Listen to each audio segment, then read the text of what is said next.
second-term member of parliament serving the people of Molo and doing exemplary well in Molo. And I say that because I have investments in Molo and I know what is happening in Molo, Honorable Speaker. A man who has dedicated his life to the transformation of this country. The member for Molo, my namesake, the Honorable Kuria Kimani, and the chair of Finance Committee will second this motion. And he's a great man. Wait and... Thank you very much, my leader of majority. And you forgot to mention, there are only less than 150 FCPAs in this country, and I'm one of them in this house. Honorable Speaker, I stand to second this particular bill, the National Infrastructure Bill, Bill number 1 of 2026. Honorable Speaker, to pick from where the leader of majority party left, we have been living a lie as a country, telling ourselves that we can develop our country from the revenues that we collect and the loans that we seek, whether domestically or in foreign loans. Honorable Speaker, in this financial year, we anticipate to collect 3.32 trillion shillings as ordinary revenue.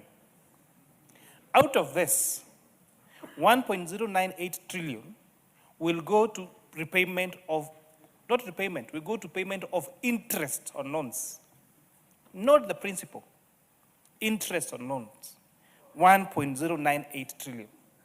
These are loans that were taken for the Eurobonds, that did the infrastructure, some of the infrastructure that we see, and for loans that some were stolen, the proverbial 2 billion shillings that was being stolen every day. 205.2 billion shillings, Honorable Speaker, goes to payment of pensions. Honorable Speaker, another space that has been managed by previous administrations has been the issue of pensions. For a very long time, even now, members of this House have messages from their teachers who are retired, from police officers who are retired, from army officers who are retired, trying to tell them, please help me get my pension. So why is it not possible that our teachers, our civil servants are retiring and the money that they saved as their pension is not available? It's because, Honorable Speaker, we have kept budgeting for monies for our pension in our annual budgets. And for a very long time, until this administration enacted or started the public pension superannuation scheme, that now sets aside both the contributions of the employee and the contribution of employer to a kitty, to a fund, so that when these people go on retirement, that money is available to pay them. Both the lumps of money and the monthly pension, Honorable Speaker, is available. Our contingent, the money that we send to our counties, Honorable Speaker, in terms of equitable share, is around 405 billion shillings a year, Honorable Chairperson. Our recurrent expenditures is around 960 billion shillings. These are the salaries we pay for our teachers, the police officers, and all the other civil servants, Honorable Speaker. When you take out all these statutory deductions, which fall the first charge in our other revenue, the only money left for development is 29.8 billion shillings. For information, Honorable Speaker, 29 billion shillings can only build between 30 to 90 kilometers of roads. So if we continue staying and living the way we are doing, if we continue running the economy the way we are running, we would only be able to build a partially 30 to 90 kilometers per year, Honorable Speaker.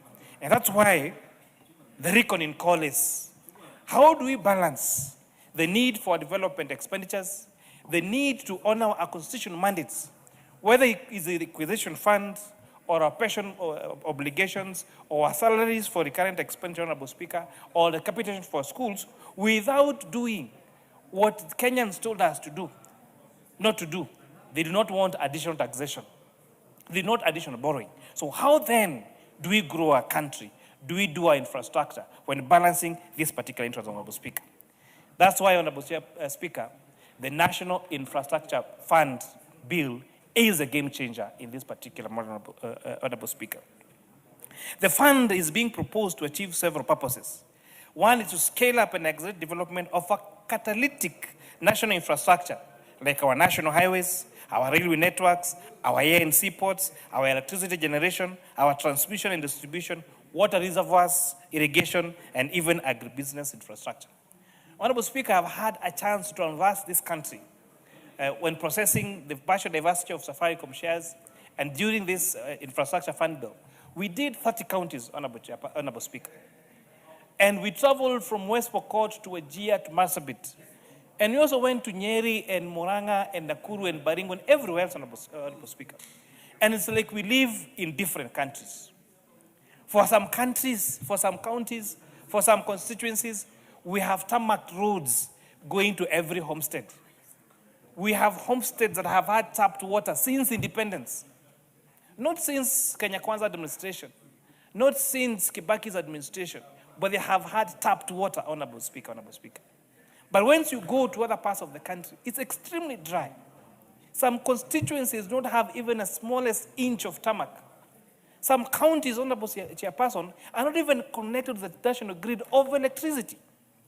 Honorable Speaker, the reality is now, how do we ensure that the counties and the constituencies that have tarmac and now need social infrastructure get the social infrastructure they need, but at the same time, those constituencies, those counties that need the hard infrastructure, like roads, like dams, like electricity, like electrician, get that without, Honorable Chairperson, Honorable Speaker, increasing taxation for taxpayers or increasing debt, Honorable Chairperson. And that's why this bill is meant now to reduce the reliance on public debt for the financing of commercially viable infrastructure investments to strengthen the national capacity for irrigation, structuring and execution of large and complex infrastructure projects, Honorable Chairperson.